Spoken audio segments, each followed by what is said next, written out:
Süyücü sözler dillerde bir birege sözlensin.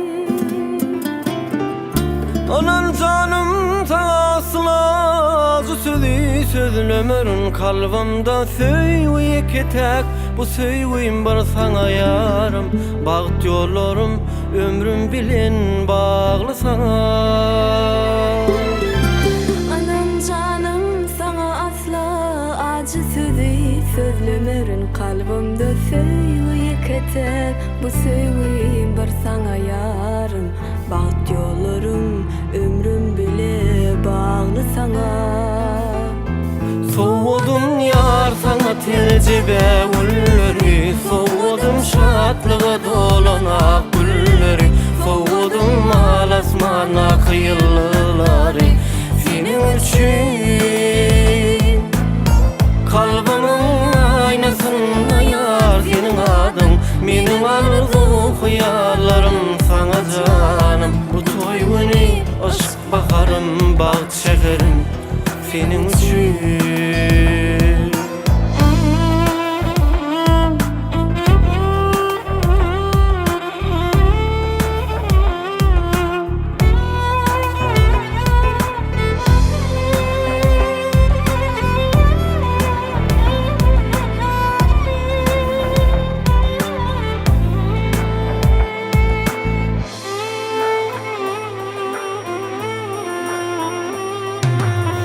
Beslin şatlığa dünya uşamda yarım, yürektayım sevgilim benim sevgim sana yarım.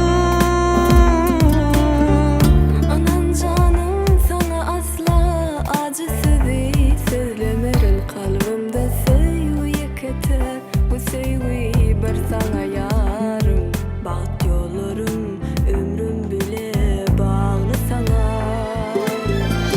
Anan canım sana asla acı sözü sözlemerin kalbimde sevgi ketek bu sevgim bar sana yarım bağıt yollarım ömrüm bilen bağlı sana. Soğudum yar sana tecrübe gülleri, soğudum şatlığa dolanak gülleri, soğudum alasmana kıyılları senin için. Kalbimin aynasında yar senin adın, benim arzu hıyallarım sana canım. Bu toy günü aşk bakarım bağ çekerim senin için. Soğudum yar sana tecrübe gülleri, soğudum şatlığa dolanak gülleri, soğudum alasmana kıyılları senin için.